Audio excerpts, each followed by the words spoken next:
con la conducción de Su Opaso. Aquí comienza Estado de Catástrofe, el estado habitual de las cosas.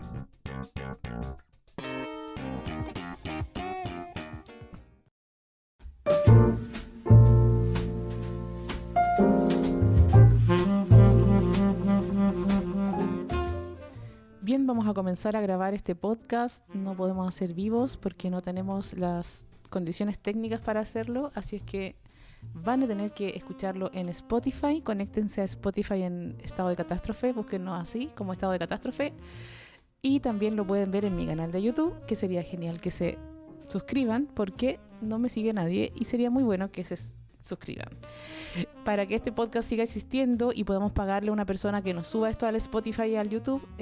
Podríamos decir que sobrevivimos solamente de sus aportes económicos. Así es que sería genial que puedan entrar a suopaso.cl y entregar su aporte para que podamos seguir existiendo como podcast, porque tengo que pagarle a una persona que me ayude a subir esto a las plataformas.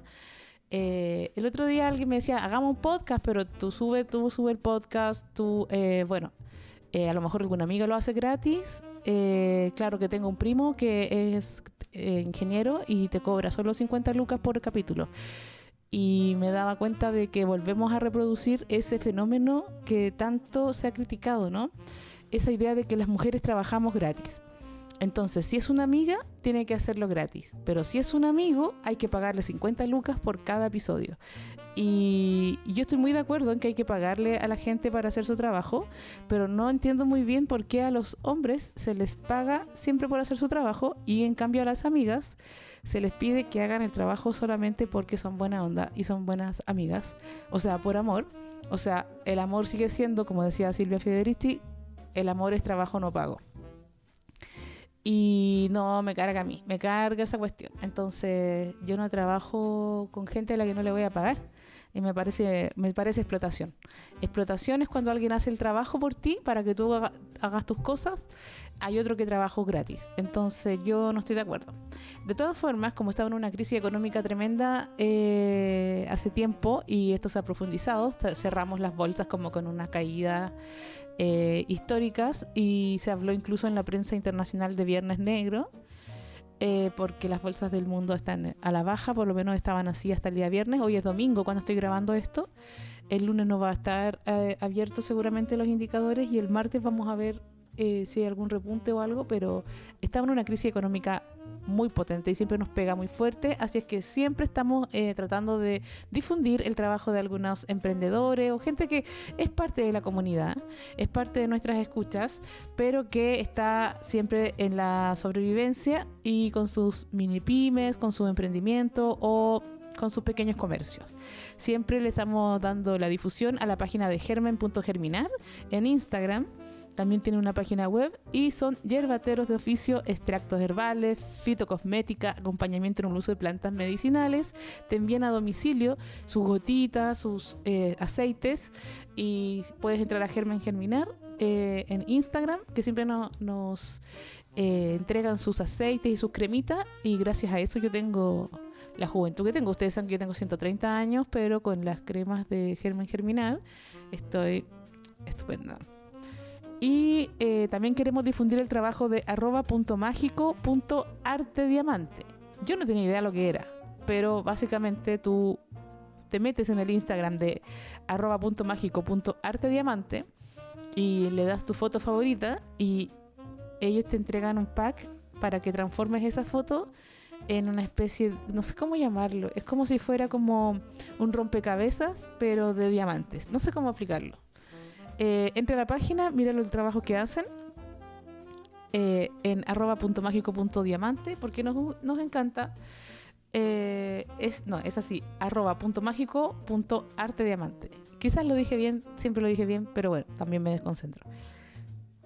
Estamos siempre difundiendo el trabajo de pequeños emprendimientos de la comunidad. Grabamos este podcast desde acá, desde Corrosiva Librera. Pero le pedimos su aporte económico. Puede ser una luquita, puede ser... ¿Sabes qué? El otro día alguien me decía, hazte un Patreon. Y yo ya caí en la pandemia del Patreon. Justamente en la pandemia, yo caí en la pandemia del Patreon. Y yo no hago Patreon por una cuestión ideológica que me parece importante.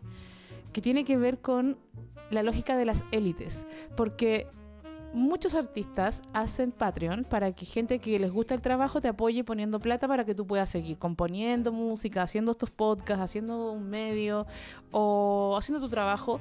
Entonces las personas que disfrutan de tu trabajo pueden patrocinarte económicamente en el Patreon poniéndote platita. Patreon es como una especie de Uber de los artistas, entonces ellos se quedan con la cola. Ellos te ofrecen esta plataforma para que tú subas tu trabajo, tú recaudas dinero de los aportes de la gente que le gusta tu trabajo, pero ellos cortan la cola. Igual me parece bien que ellos corten la cola, porque como les dije, no me parece adecuado que las personas debamos trabajar gratis, ¿cierto? Porque eso es lo que hacen las mujeres desde siempre, trabajar gratis. Y estamos en contra de eso, de que otros puedan desarrollarse profesionalmente gracias a que nosotros barremos la casa y limpiamos y sacamos la basura todos los días. Entonces, como a mí no me parece que eso esté bueno, ok, estoy de acuerdo en la parte de que los Patreon, de que la empresa de Patreon corte la cola.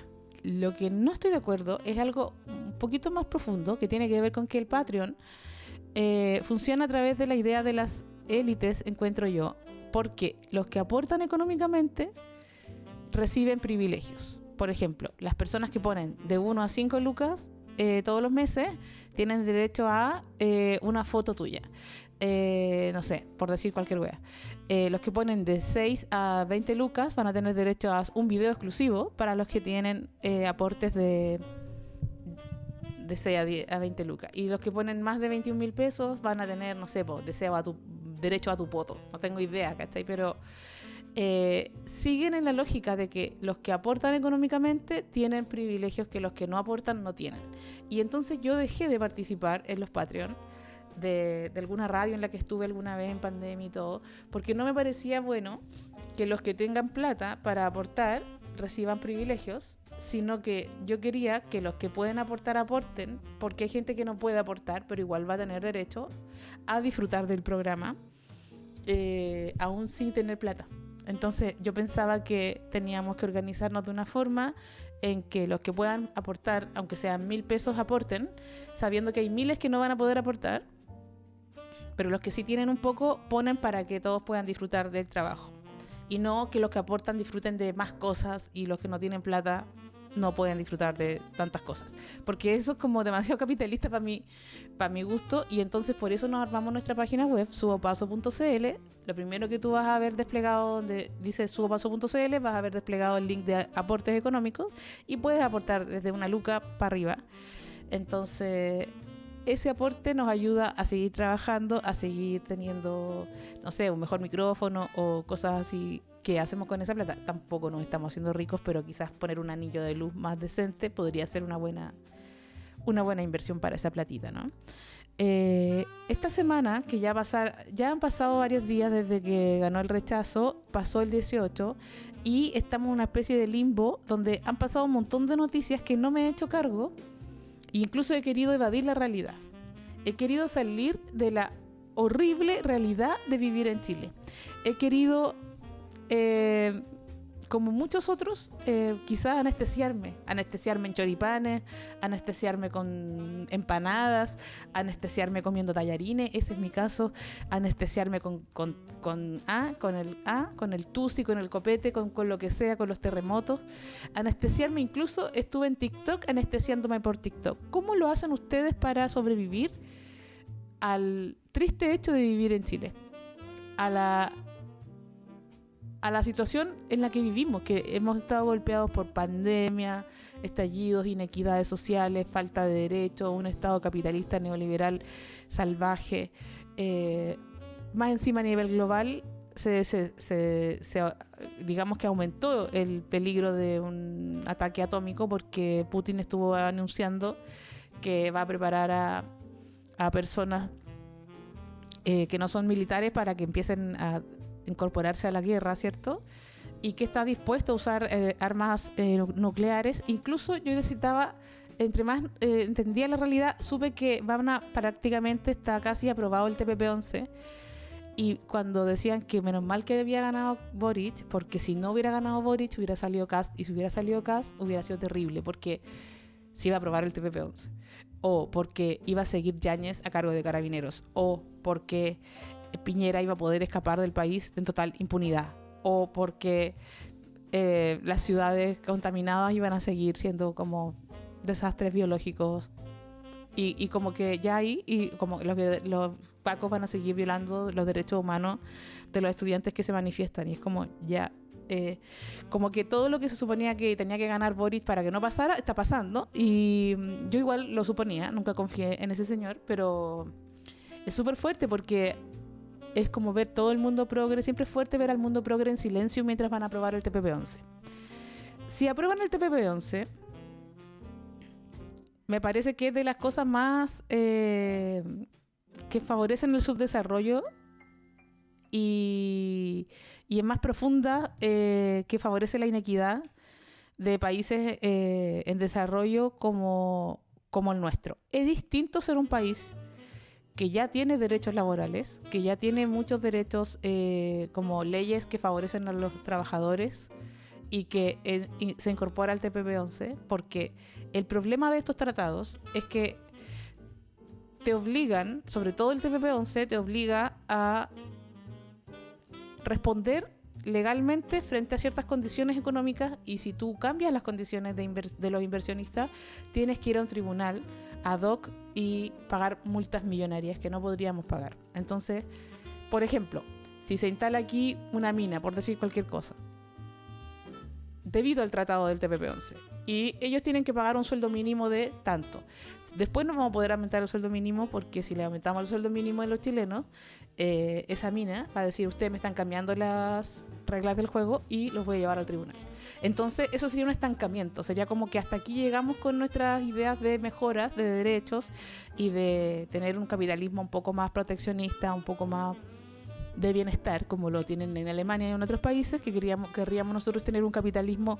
O sea, no sé si esa sea mi aspiración, pero por último, ya que tenemos un gobierno neoliberal como Boric, podríamos tener, a lo mejor aspirar a un neoliberalismo más proteccionista, donde los gobiernos igual garanticen leyes laborales que favorezcan la organización sindical, mejores salarios, derechos de horarios, etcétera, cosas que se estancarían completamente si nosotros firmáramos el TPP-11. Incluso aunque se cambiara la Constitución sería menos relevante que el tratado y los acuerdos que hayan quedado ahí. Entonces es como estancarnos en una foto y quedarnos así para siempre. Me parece aterrador que sea justamente Boric, el gobierno de Boric, el que vaya a aprobar el TPP-11, y sobre todo que todos los boristas y los arbolitos no estén alzando la voz en contra de esta posibilidad, porque como vivimos en un sistema presidencialista, el presidente podría perfectamente dejar sin efecto esa votación y no aprobar el tratado, pero al parecer no lo está haciendo. Así que me parece macabro, y no sé cómo sobrellevar el que vivimos en un país así, donde estamos cimentando las bases para el eterno subdesarrollo, y es muy triste lo que ha pasado. Entonces yo entiendo igual que la gente necesita como adormecerse y como doparse en paná, y como es tan horrible vivir en la realidad que voy a comer tallarines y voy a tomar trago y voy a usar cualquier droga que me den, y por favor un ansiolítico, y denme todo lo que tengan. Lo entiendo perfectamente. Sin embargo, creo que es un gran reto sobrellevar. Yo ahora estoy intentando sobrellevar este mundo cruel y horrible, sobria de carbohidratos, de azúcares y de drogas y de alcohol. Entonces llevo 1 mes y medio en eso, y estoy como experimentando la realidad a secas. Entonces es horripilante. Entonces me puse a ver una serie porque no soportaba la realidad. Yo no soportaba la idea de la realidad. Yo no soportaba vivir en un mundo donde gana el rechazo, y los constituyentes a los 3-4 días de la derrota, el Baradit lanza un libro contando todos los cagüines del reality de la convención, ratificando que la convención era un reality de viejas cagüineras que vendían incienso y votaban irresponsablemente desde la ducha. Como Baradit... me pareció que no pude profundizar mucho en eso, pero qué fuerte que él estuvo en la convención, y él, al mismo tiempo que se le pagaba para hacer el trabajo de escribir la nueva constitución, él también escribía su propio libro de cagüines. Él le llama que es un historiador, ¿ok? Pero bueno, son cagüines. Quizás que libro de historia no sea lo mismo, pero son cagüines, podrán ser sabrosos, podrá ser, pero es fuerte porque el otro día vi a ciertos convencionales que no tienen ni una gota de autocrítica, como diciendo por un programa de política, y me va a llegar el libro de Baradit, se me olvida cómo se dice Baradit, me va a llegar el libro de Baradit, qué buena, y es como, bueno, en el libro de Baradit se cuentan los cagüines que tenían, y de verdad demostraron que no tenían ni un poco de responsabilidad de lo que estaban haciendo. Se les contrató para que hicieran algo probablemente único, sui generis, única en su género significa sui generis. O sea, nunca una constitución se había escrito de forma paritaria, con elección popular, con tantos independientes, en disque dependiente, porque después salieron todos que eran Frente Amplio y todos los que al principio juraban ser independientes, finalmente no eran tan independientes. Pero bueno, en fin, fue fuerte igual que Baradit ratificara mucho de lo que antes se había considerado fake news, y que ratificara que esto era como un cumpleaños de monos, donde habían como realmente muchos egos ahí, y que nada, pues entre las pachamamas, no quiero decir Pachamama en un sentido como de los pueblos originarios, sino que todas esas cuicas culias que viven en la comunidad ecológica, que se dedicaron a prender incienso, a esas conchas su madres pachamamicas, le digo, no, Pachamama no en el sentido de que yo me quiera reír de la Pachamama, sino que las culias que prendían incienso en la convención. Porque mira, el nivel de cagüín, creo que salieron 3 libros de cagüines, 3 libros, uno es el de Baradit, que es el más popular. Y parece que el mejor entretenido, que escribe más entretenido, los cagüines, porque es como más millennial. Lo conocemos por sus Twitter, donde hablaba de tener sexo con cadáveres de mujeres y cosas así, que después dijo que eran mentiras. También dijeron que eran mentiras las fiestas de la convención, entonces ya no sabemos lo que Baradit dice cuando dice que es mentira. A lo mejor no eran tan mentiras los Twitter donde él hablaba de culiarse gente muerta como por Twitter. Pero bueno, en fin, da lo mismo. Los hombres pueden decir lo que quieran, hacer lo que quieran y siguen ahí muy trabajantes.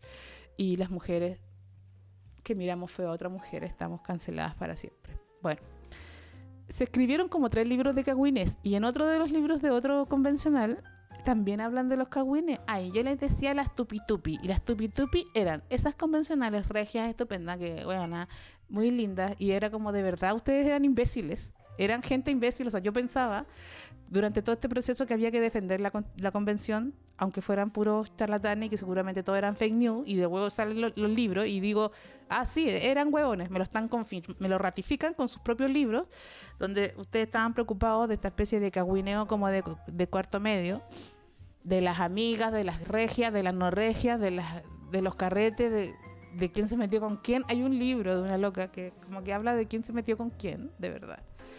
¿Quién se puede culiar a un convencional? Bueno,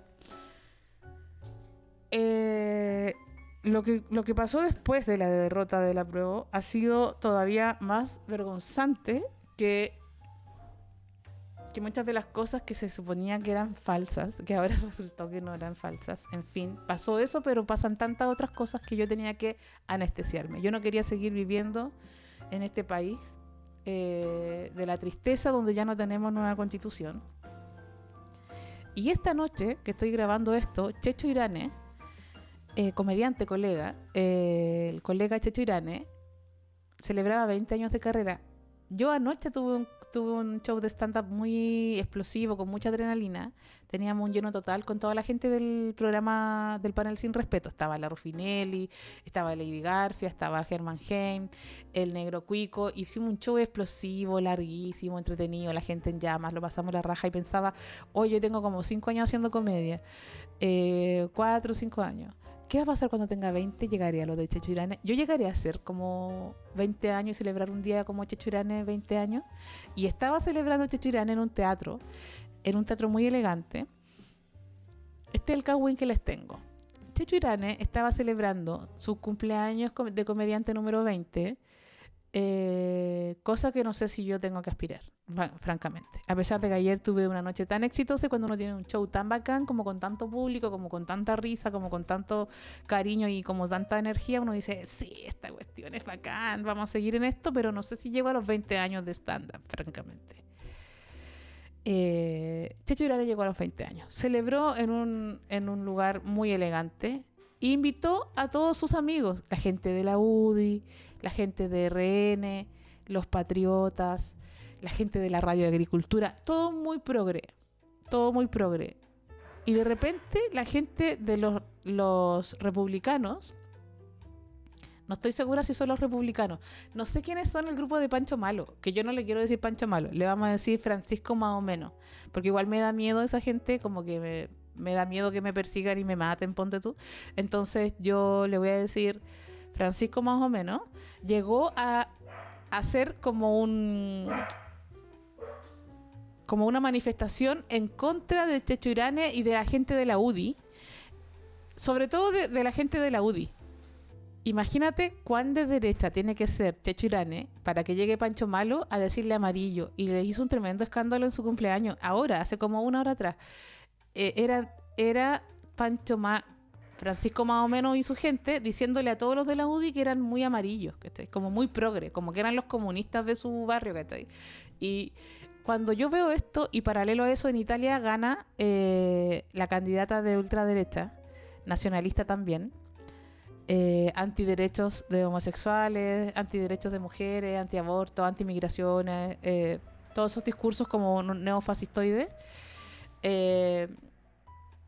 Empiezo a pensar, imagínate cuál es el nivel de derecha que tenemos, donde la UDI aparece como el mundo progre dentro de ese círculo, porque una cosa es que la izquierda haya fracasado rotundamente en su vieja historia de que cree representar a un pueblo que parece que no está representando para nada, y lo vimos en las elecciones, pero también la derecha está fraccionada porque se han agudizado tanto, han aparecido estos grupos ultraderecha que igual encuentro heavy, o sea, encuentro muy heavy que seas de la UDI y que venga un grupo y te diga que eres como comunista, ¿cachai? Que eres como come guagua, ¿cachai?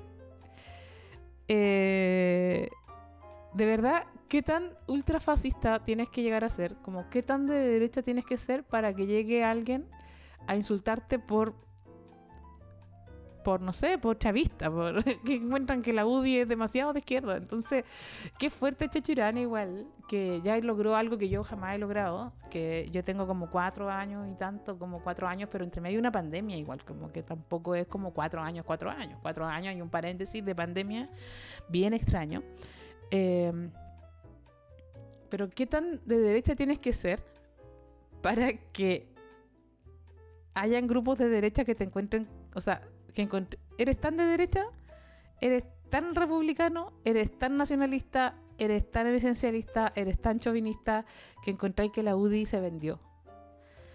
Lo encuentro brígido, como que me asusta un poco el mundo en que estamos viviendo. El otro día alguien decía, ¿y qué es lo que es el gobierno de Boric? Y otro le decía, el telonero de Kast. Y claro, es algo que ya veníamos pensando esas cosas, pero ahora se vuelve como más real, viendo como lo que pasa en Europa, ¿no? Entonces, si en Europa los grupos más reconocidos fascistas y no reconocidos fascistas, pero ultraderecha, están tomando el poder y ganando elecciones actualmente, da como, no sé, a mí me daba harto susto igual, porque se suponía que, no sé, siento que en realidad esas fuerzas, como esas ideas fachas, nunca no han existido. Solamente hay veces que se quedan callados. Es como cuando gana el rechazo.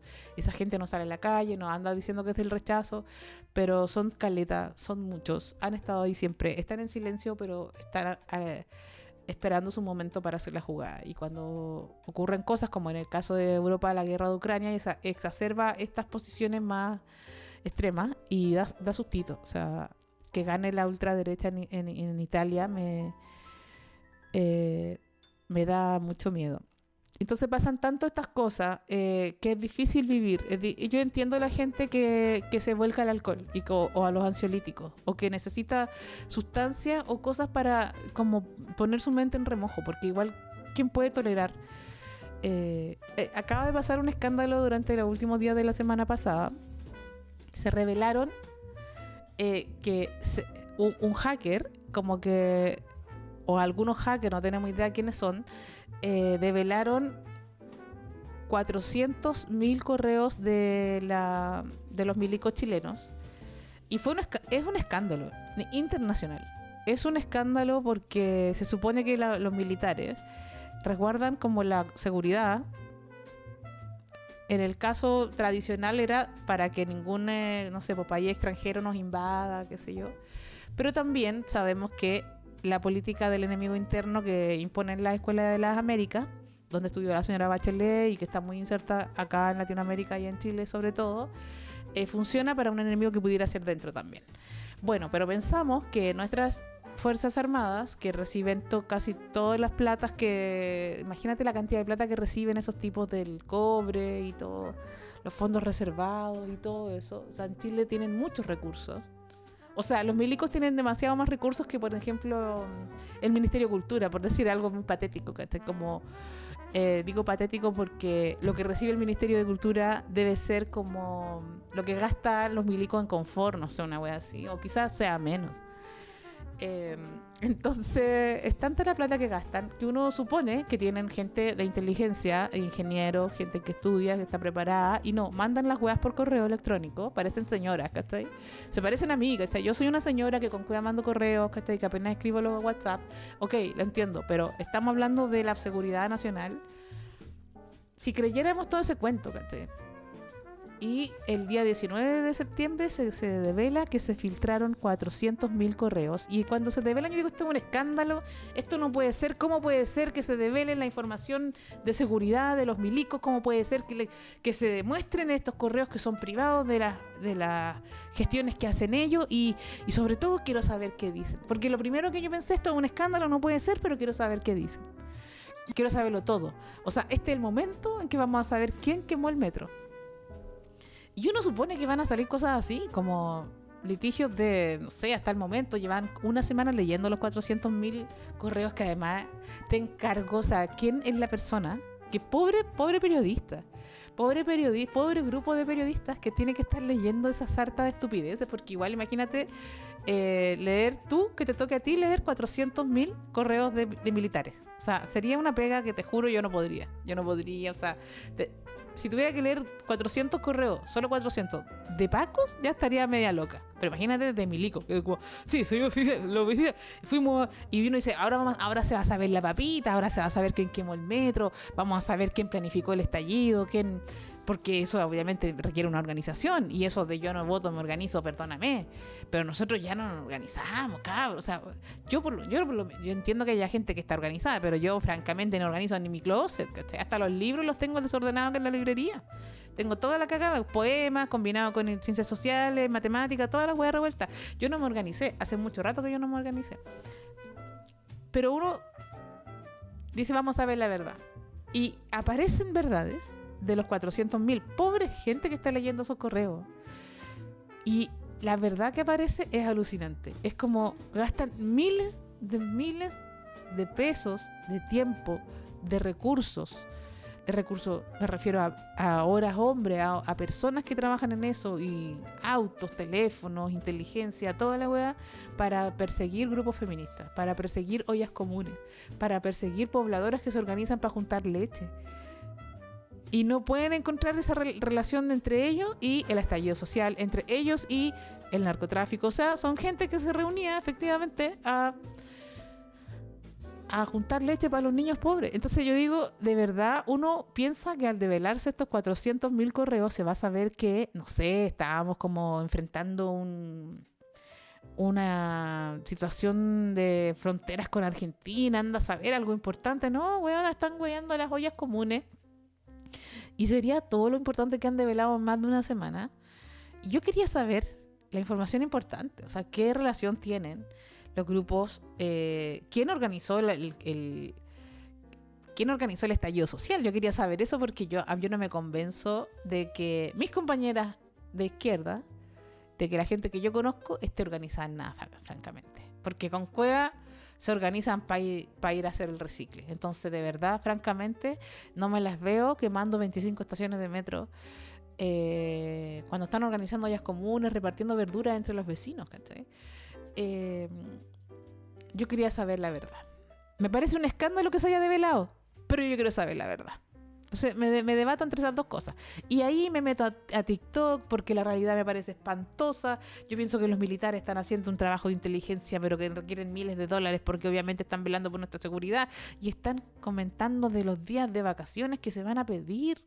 Esos son los correos, ¿cachai? Son 400.000 estupideces seguramente, pero yo quiero saber quién quemó el metro. Yo pensaba que ahora se sabía y todavía no llega la información. Y eso que yo me meto a TikTok a investigar. En TikTok también me meto en teorías conspirativas de repente porque también necesito aturdirme un poco de la realidad y me meto en realidades que solo son reales en TikTok. Como que se iba a acabar el mundo el día 24 de septiembre. Me encanta esa idea. A veces pienso, ¿por qué me gustan tanto las teorías que dice que se va a acabar el mundo?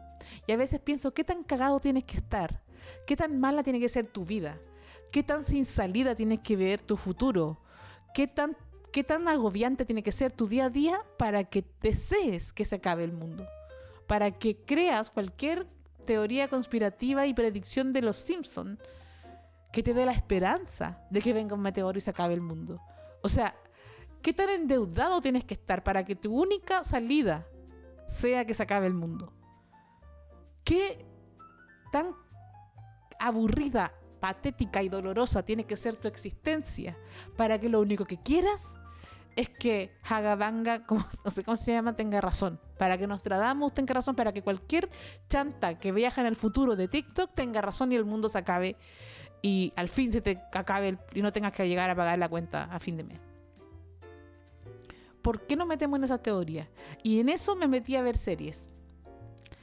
Y en esta parte yo les voy a hablar con un poquito de spoiler, pero voy a tratar de no hacerles mucho spoiler porque vi una serie tremenda y se las quiero comentar y recomendar. Es la serie de un psicópata. Voy a buscar cómo se llama porque se llama Dahmer. Jimmy Dahmer parece que se llama, no me acuerdo. No es la señora Dahmer. Todo esto de la señora Dahmer. Todo era mentira.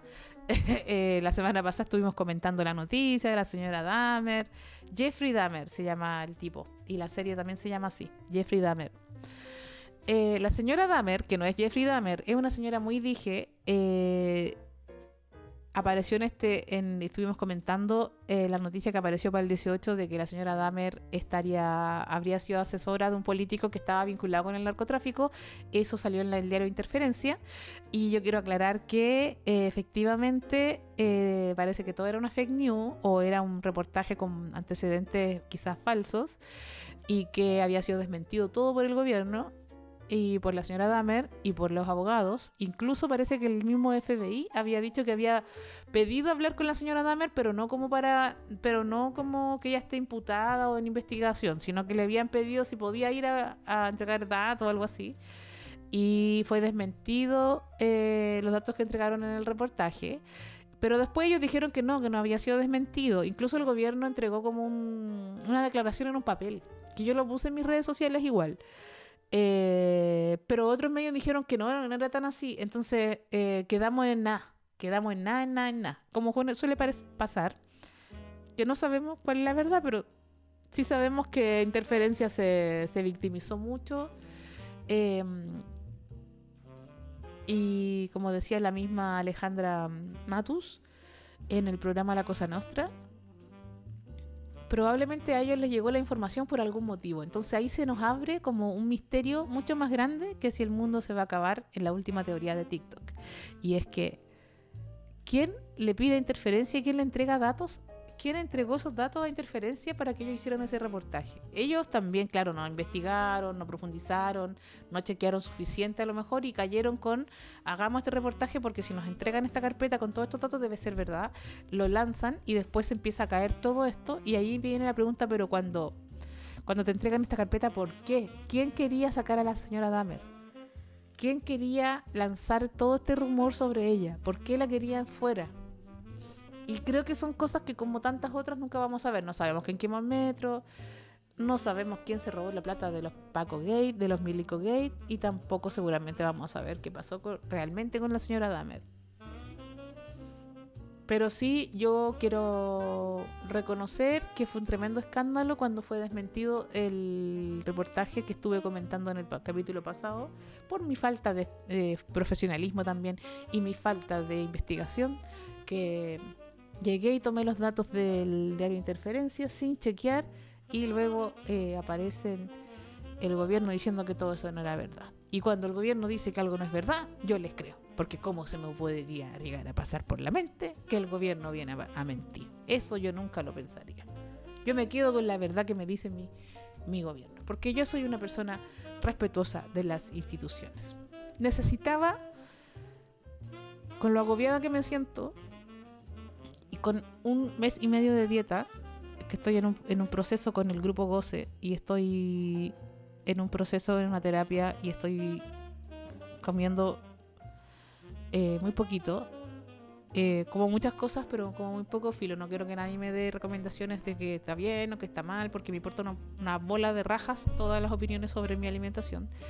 Solo me sometí a un proceso y estoy la raja igual, me ha ido bien, pero no tengo droguita, no tengo tallarines, no tengo el arrocito, no tengo los carbohidratitos, el sanguchito, no tengo esa marraquetita con mantequilla que te alivia del dolor de saber que los milicos soltaron 400.000 correos electrónicos y se dedicaron en esos 400.000 correos electrónicos al parecer a buscar señoras que juntan leche y ollas comunes.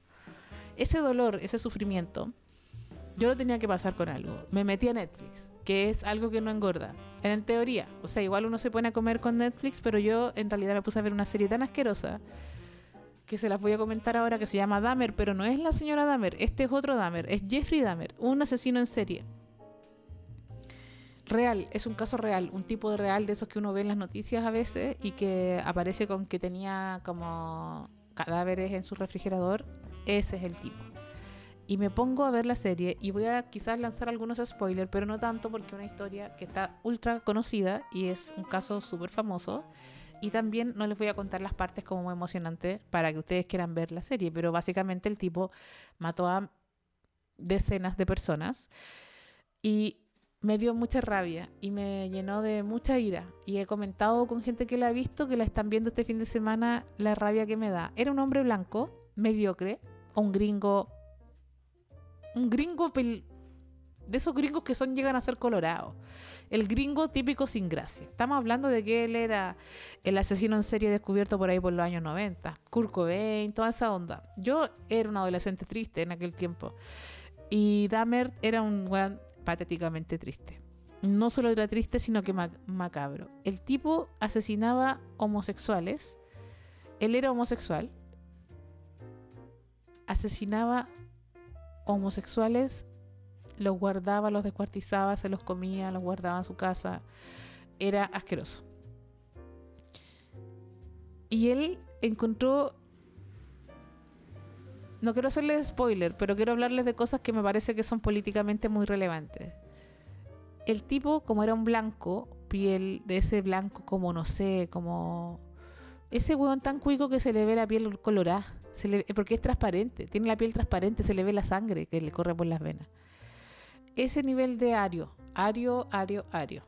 flaco y gringo, y él buscaba, más que nada, en su mayoría, hombres negros, y se fue a vivir a un barrio pobre, porque él al principio vivía con su abuela, pero su abuela lo hueveaba un poco porque él como que descuartizaba personas en la casa de la abuela. Entonces la abuela como que sentía ruidos, olores a putrefacción de cadáver, y como que le incomodaba un poco, entonces se va a vivir a un barrio pobre.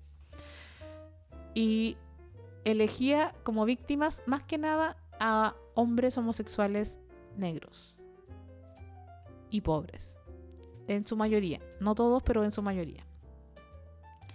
Lo más político que me parece, bueno, son muchas cosas y yo no tengo la capacidad de analizar esto en profundidad. Solo les voy a hablar de las emociones que a mí me evoca esta serie, que me da mucho dolor y mucha rabia, porque es algo que nosotros aquí en Latinoamérica y en los barrios pobres donde uno vive, yo vivo en el barrio Franklin, vive a diario, que es llamar a la policía y que la policía no te pesque. Que es algo que a lo mejor si uno es cuico, vive en otro barrio, no le pasa tanto. Es sabido que aquí en Chile, por ejemplo, en las comunas más adineradas tienen más carabineros por habitante que las comunas pobres. Y Santiago Centro, que no es una comuna especialmente pobre, va bien término medio, pero tiene barrios más pobres. Aquí de verdad que hay gente botada en la calle drogándose en cada esquina y los pacos pasan a diario y no parecen estar preocupados de hacer nada al respecto. Todos sabemos dónde viven los narcos, todos sabemos. Y yo creo que Carabineros también sabe y no hacen nada. De hecho, una vez a mí me hicieron un portonazo y me apuntaron con pistola y llamé a Carabineros y nunca vinieron. Y luego yo fui a Carabineros. A mí se bajaron del auto, justo cuando yo me estaba bajando de mi auto para abrir la puerta, se bajan unos 5 tipos con pistolas y me agarran y me apuntan y me roban todo y quedé súper estresada. Tuve mucha suerte porque no se llevaron mi auto, pero se llevaron todas mis cosas. Y no se llevaron mi auto y lo que más lamenté ese día fue que no se llevaron a mis perros que estaban adentro del auto. Entonces estaba muy asustada, llamé a los pacos, no vinieron. Yo fui a la comisaría más cercana y en la comisaría más cercana supongo que llegué a las 10:30 de la noche, porque esto pasó supongo a las 9:30, yo esperé una hora que llegaran los pacos acá a la casa, pero como no venían yo fui para allá. Y allá estaban unas 5 personas más que también habían sido asaltadas en el barrio de la misma forma. El mismo auto blanco, con la misma patente que un vecino alcanzó a anotar. Y todos estábamos en la comisaría y los pacos no tomaban ni nota. Nos decían que nos fuéramos a la casa. Nos decían que para qué íbamos a denunciar si eso nunca iban a aparecer. Y nosotras, como por la porfía, nos quedamos tratando de hacer la denuncia. Terminamos a las 4 de la mañana de que nos tomaran la declaración. Y por supuesto que no fueron a buscar a los delincuentes. De hecho, estos tipos se habían llevado un iPhone de algún otro tipo. Entonces, en un momento que estábamos esperando, esperábamos toda la noche ahí para que nos atendieran. Entonces, los pacos estaban ahí todos como sacando como cositas de la máquina, como unos manicitos. Habían como 10 pacos ahí en la comisaría. Y éramos como 5 personas asaltadas con la misma banda, porque eran los mismos 5 hueones, los mismos disparos, las mismas pistolas, lo mismo todo. Entonces todos habíamos sido asaltados por la misma y nadie nos pescaba. Y ellos estaban esperando que nos cansáramos y nos fuéramos. Y nosotras, porfiadas, decidimos quedarnos hasta hacer la denuncia, cueste lo que cueste, para ver qué pasaba. Si algún día no iban a hacer la denuncia o no, ¿qué onda? Y cachai que en un momento viene corriendo un compadre y dice, me asaltaron aquí en la esquina, en tal calle, y se llevaron mi iPhone, pero como tengo otro iPhone lo estoy viendo y están aquí en esta esquina. Y los pacos, ya, pero tranquilo, siéntese. Lo vamos a atender, pero saque un número, ¿cachai? A la media hora lo atienden, ya los tipos habían ido con el iPhone, se veía el iPhone como movía, y eran los mismos tipos, porque lo que contaba eran que los mismos tipos que nos habían asaltado a nosotros, y a todo lo que estábamos ahí en esa noche. Y los pacos nunca hicieron nada. De hecho, alguien nos llamó después que habían encontrado los documentos, pero los pacos nada, o sea, nada, ni siquiera intención de apurarse en tomar nota o ir a buscar qué pasó, nada, ni una wea. Entonces nosotros sabemos que la policía no está para proteger a los pobres, digamos, a las personas pobres que vivimos en los barrios que nos pasan cosas. Sabemos que si tú llegas a llamar a Carabineros no van a llegar, y que si tú vas a la comisaría no te van a atender, y que si te llegan a atender van a tomar nota de lo que pasó, pero no van a ir a buscar a los delincuentes, aun cuando tú les digas, están aquí, los estoy viendo porque estoy con el rastreo del GPS y están aquí, y son los mismos que le robaron a ella. Y ellos hacen los hueones, sacan un café, la máquina se les traba. Es como estar en el mundo de los Simpsons, donde nadie está interesado en resolver el tema. Esto mismo pasa en la serie. Como el tipo se da cuenta de que viviendo en un barrio pobre tiene ciertos privilegios, porque la policía cuando llega a ir no toma en serio las denuncias de los vecinos. Entonces él tiene mucho más chip libre para poder matar en total impunidad. Eso es súper fuerte, porque una de las características de este personaje, encuentro yo, del personaje de la serie, no sé si se supone que está basado todo en los hechos reales, pero anda a saber, pero al menos el personaje de la serie utiliza todos sus privilegios de hombre blanco hombre blanco gringo, gay, para poder hacer lo que hace. Entonces, siendo un hombre blanco en un barrio pobre con mayoría de afrodescendientes, él cada vez que es captado por un policía, por ejemplo con un paquete muy extraño que huele como a muerto, el policía piensa que como él es blanco, él es simplemente un joven que está un poco borracho y lo deja irse y no revisa las cosas. Cuando los vecinos denuncian, la policía constantemente lo ve en situaciones muy extrañas y él dice, es que como somos homosexuales hacemos estas cosas.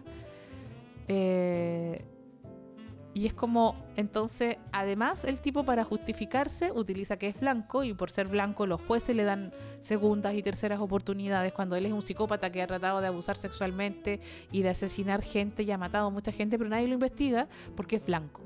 Y los policías operan en ese prejuicio de que como él es el chico blanco en el medio de este barrio de negros, entonces si un negro está denunciando que él intentó matar, o una mujer negra llama a la policía porque hay ruidos y olores y sonidos de sierras eléctricas que están cortando huesos, los policías como que le dicen, vieja loca, no llames más, ¿cachai? Si usted siempre llama, ¿hasta cuándo nos huevea, ¿cachai?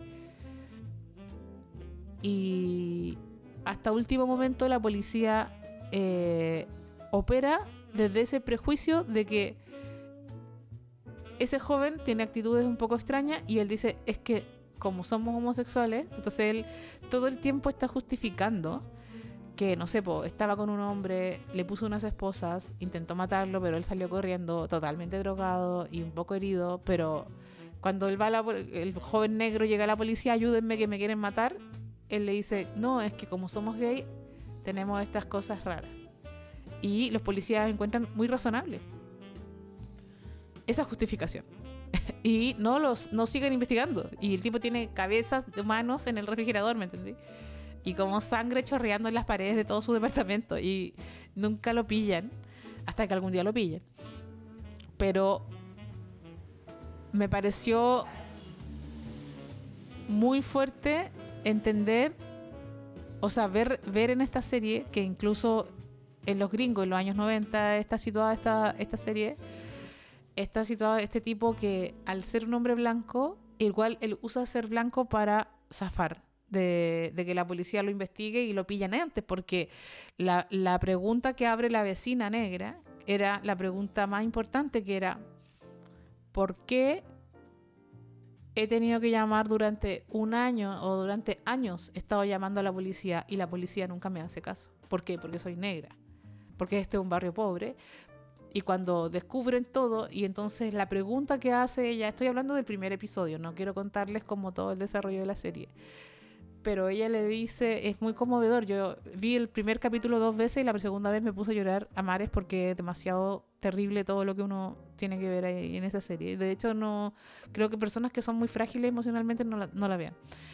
Me dio mucha pena porque ella le dice, ¿cuántos encontraron? Cuando le piden que se vaya porque es la escena del crimen, entonces la policía le dice tiene que salir y él le dice, pero ¿cuántos cadáveres encontraron? Porque y eran decenas, porque ella en cada uno de los asesinatos, como era la vecina, escuchaba y llamaba a la policía y la policía no iba y no le hacía caso, ¿me entiendes? Entonces la impotencia de haber llamado a la policía muchas veces y que nunca la pescaran, porque era una vieja loca, negra, pobre, y estaba nuevamente denunciando a su vecino, que era un joven blanco, y no lo tomaron en serio, y quizás si lo hubieran tomado en serio, hubieran detenido antes a este asesino. Entonces está todo ese tema de los prejuicios que operan y que el tipo se aprovecha de sus privilegios. Incluso utiliza los prejuicios, porque se aprovecha de que es blanco, ¿cierto?, en un barrio pobre, para poder hacer todos sus... y cuando lo pillan con un joven medio moribundo o algo así, dice, está borracho, pero es mi pololo, es mi novio, lo que pasa es que hacemos estas cosas y nos emborrachamos porque somos homosexuales, como diciendo... Y entonces ahí se empieza a aprovechar del prejuicio hacia las comunidades gay, de que somos gente rara, que hacemos cosas muy raras, y los pacos dicen, bueno, si en realidad son gays, así que no me voy a meter en sus temas. Y bueno, el weón es un cadáver andante, ¿cachai? Y lo están matando, ¿cachai? Pero no, la policía no se mete porque como los homosexuales somos gente sórdida, entonces el tipo usa todos los prejuicios sociales para poder estar lo más tiempo posible haciendo sus crímenes. Y esa parte, que es la parte más política y la que se va a desarrollar un poco más en la historia, es muy dura. Y la otra cosa que me parece muy relevante es la pregunta que le hace la última víctima y que nos hacemos todos, yo creo, los que vemos la serie, que es ¿por qué alguien haría estas cosas? ¿Qué pasa con la mente de una persona que necesita matar, descuartizar, ser un caníbal y comerse los cuerpos y cosas de ese estilo?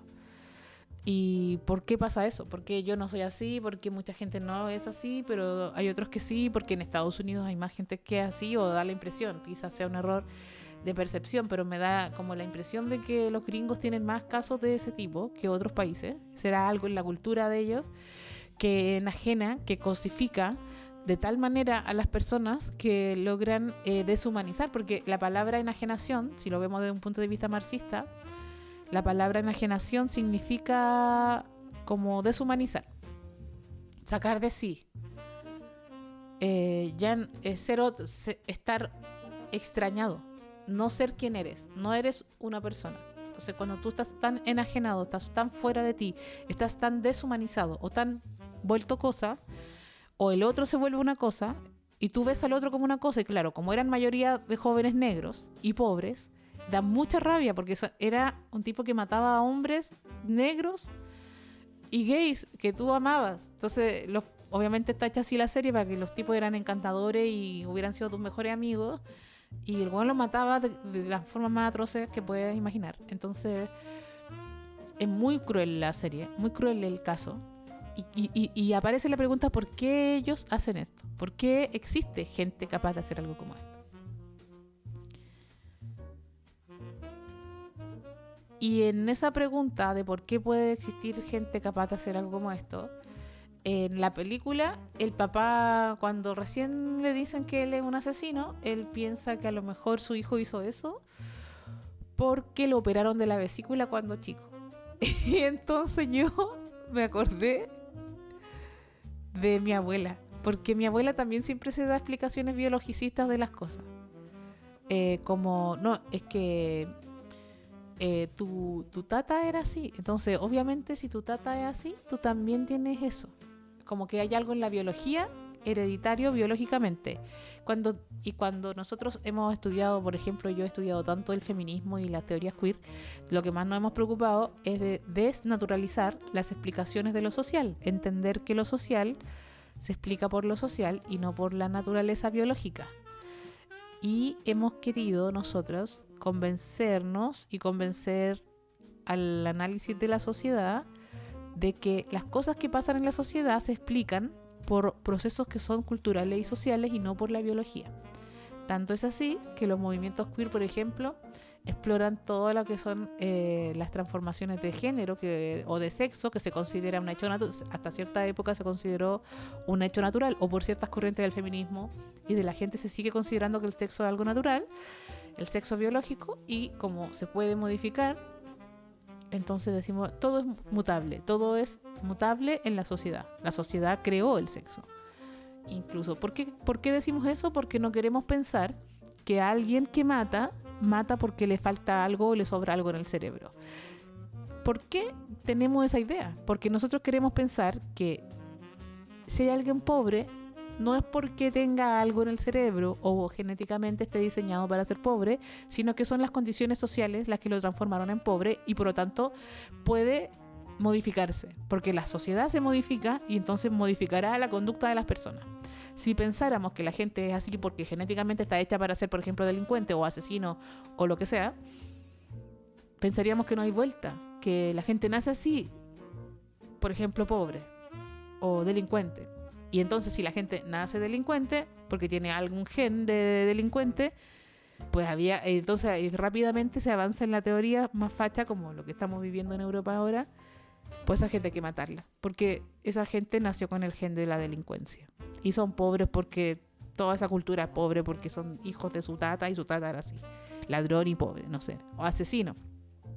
Entonces las explicaciones de mi hijo es así porque a lo mejor le dañaron algo en el cerebro cuando se operó la vesícula me encanta, es notable, porque son las explicaciones que se da mi abuela de la vida. Esa vez que te caíste y te pegaste en el tobillo, desde ese día, tu papá se separaron. Y es como, Y en el fondo la culpa fue de la cabra. Cosas que diría mi abuela. La culpa fue de la cabra. Porque la cabra justo ese día se golpeó el tobillo. Y ahí pelearon ellos. Y se separaron. Si no hubiera sido por la cabra, que se golpeó el tobillo, si siempre hemos tenido malos tobillos nosotros en la familia. Y de verdad que yo sentía que en la explicación de que el niño era un asesino en serie porque se operó la vesícula, de verdad. Pero después, a más profundizar, igual aparece la idea de... Y esa idea ha sido muy, muy trabajada en el mundo de las ciencias sociales, de la psicología, la psiquiatría y la sociología, en fin, de todas las ciencias sociales, que es por un tiempo, y sobre todo las ser ciencias biológicas, pensar que la delincuencia tiene que ver con rasgos genéticos. Y era algo muy común en los años 90, que se había descubierto recién el genoma humano y que estaban todos muy vueltos locos con la cuestión de la genética y del estudio de la genética. Yo no digo que la genética no exista. Y al paso de los años he llegado a pensar que la genética sí existe, pero mira cómo se le porfía. Y creo que la genética es social. O sea, creo que la genética sí existe y puede ser que yo tenga diabetes porque tengo algo en el páncreas que realmente es coincidente con lo que tiene mi tata y mi otro tata y todos mis tíos, y tengo diabetes porque todas mis familias para atrás tienen diabetes. Probablemente todos tienen ese problema en el páncreas porque todos comemos azúcar y papitas mayo desde que nacimos.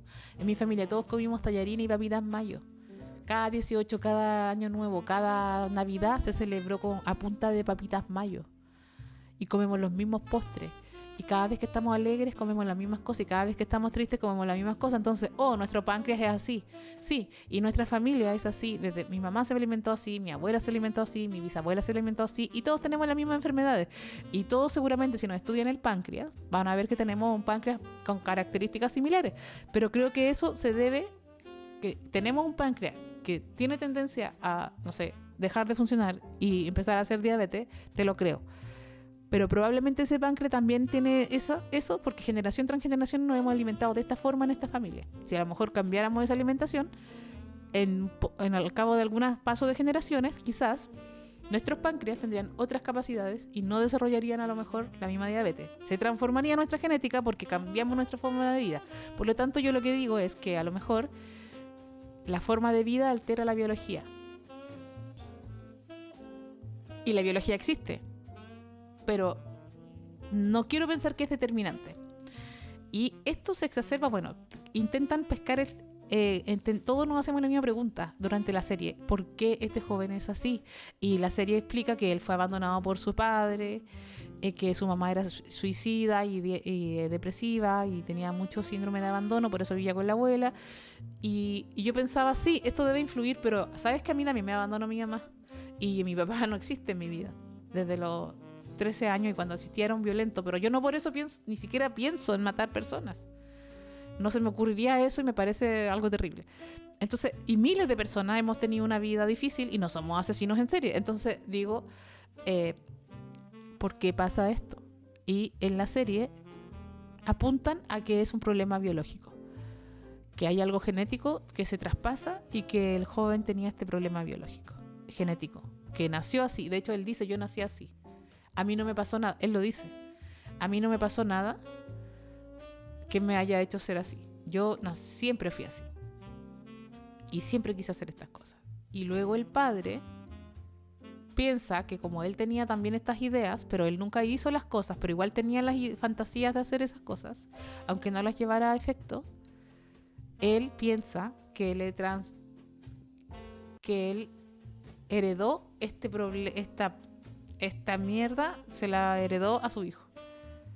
Y que entonces la culpa es de él, porque él sabía que esos sentimientos él los tenía, que podría haber notado que su hijo también los tenía y haber hecho algo para rescatarlo antes de que se transformara en el monstruo que se transformó. Queda la pregunta, ¿por qué? Y yo me quedo con la pregunta de si esto es así o no. Si este gallo era así porque había algo en su biología o era una cuestión social. Era esta cultura gringa que... Porque notamos que en Estados Unidos hay, o quizás sea una mala percepción, no he hecho el estudio estadístico, pero da la sensación de que hay más como matanzas, asesinos en serie, matanzas en los colegios, etcétera. Y me da la impresión de que debe ser un problema cultural de las características de su cultura capitalista que cosifica de tal manera a las personas que terminan pensando que los otros son cosas y por lo tanto cuando los otros no son cosas, o sea, no son humanos, no son personas, son cosas, matarlas, usarlas, descuartizarlas y comérselas es más fácil. Si tú humanizas, pones como un sujeto al otro, es más difícil que te atrevas a hacer algo así. Y por otro lado pensaba, oye, ¿y qué fácil que es? Y siempre es eso algo que me sorprendió cuando estudiaba sociología. Siempre me he preguntado cómo la sociedad se equilibra, porque este tipo mataba de una forma tan simple, o sea, él no hacía nada por ocultar su huevada, o sea, su casa estaba llena de cadáveres y de sangre y nadie lo descubría. Entonces siempre he pensado que a diferencia del mito, como que todo me indica que la sociedad y que las personas son malas por esencia. Pero yo siempre, porfiadamente, he elegido pensar que las personas son buenas, hasta que me demuestren lo contrario. Y la sociología que yo estudié me ha ayudado a reafirmar mi creencia, pero que es una creencia que yo elegí, porque esa pregunta atraviesa todo el pensamiento de la humanidad. ¿Somos malos por esencia o somos buenos por esencia? Uno de los sociólogos más importantes se llama Durkheim. Yo hacía clases sobre Durkheim, era ayudante de ese ramo, y por eso me lo tuve que estudiar mucho. Y él hablaba de la solidaridad, que la sociedad existe gracias a que hay solidaridad. ¿Por qué hay solidaridad? Hay solidaridad porque en una sociedad, entre más grande y más compleja, todos nos necesitamos mutuamente. Por ejemplo, yo necesito que pase un basurero y que se lleve la basura. Si no pasaran los basureros, me llenaría de basura, me enfermaría y no podríamos vivir. También necesitamos el trabajo de los médicos y los médicos necesitan al barrendero y los barrenderos también necesitan a los que hacen casa. Y en fin, todos nos necesitamos mutuamente. Y entonces, esa solidaridad, que en algún momento le llama solidaridad mecánica y otra orgánica, pero no quiero ir a ese punto, sino que quiero ir al punto de que, de alguna manera, para que estemos en sociedad, todos contribuimos a colaborar entre nosotros. A lo mejor no es porque seamos propiamente buenos, pero si nosotros anduviéramos de asesinos por la vida, es súper fácil matar personas. Es algo tan simple como empujar a alguien en el metro. No quiero dar ideas, quiero pensar que es tan frágil. O sea, estamos vivos porque confiamos en que los otros no nos van a venir a matar. Porque en realidad hay, no sé, hay cuchillos en cada casa para cocinar, digo. Entonces hay armas. Y si nosotros anduviéramos queriendo matarnos, sería un poco a la mano el asesinarnos, el pescar el auto y pasar con la luz roja y matar al otro. Sería algo que ocurre constantemente. Pero como estamos en sociedad, nosotros de una u otra forma nos cuidamos mutuamente. Con el hecho simplemente de no poner en riesgo la vida de los otros. Y no intentamos asesinar a nadie. Ahora, si a alguien se le ocurriera, como a este tipo, Jeffrey Dahmer, matar a otros, es muy simple. De hecho, es de las cosas como que más me da miedo, porque es tan simple. El tipo mata gente, esconde los cadáveres en su refrigerador y nadie lo pilla, y es como... Y efectivamente es así. Es tan simple poner en riesgo la vida de los demás, que si esto no es una salvajería de muerte y sangre por todos lados, yo quiero creer que es porque todos colaboramos en que no nos pongamos en peligro entre todos, ¿cachai? Entonces todos colaboramos en no cruzar la calle a la mitad, no manejar borrachos o parar cada vez que da luz roja, porque sabemos que cuando dé luz roja va a cruzar la gente y si tú decides andar igual, atropellarías a todo el mundo. Entonces todos de alguna forma estamos constantemente en la vida a disposición de que alguien venga a hacernos un daño. Pero no ocurre eso. En general, en las sociedades, no ocurre eso en masa, digo, no hay matanzas en masa porque todos estamos colaborando para estar bien. Y lo hacemos sin que no lo llevamos a la conciencia. Pero a nadie se le ocurre empujar en el metro cuando viene el carro. Nadie se le ocurre cruzar porque dio verde en el Paseo Ahumada sabiendo que la gente sigue pasando aun cuando no deberían cruzar, pero bueno, cruzan y uno para el auto y no sigue andando. Y así miles de ejemplos de cómo nosotros colaboramos para que la sociedad siga funcionando. Y aunque no sepamos quién es el vecino y pensemos que nuestras vecinas son puras zapas culiadas, igual, aunque nuestras vecinas sean puras zapas culiadas, igual no las ponemos en peligro. Y ellas no nos ponen en peligro a nosotros. Y así.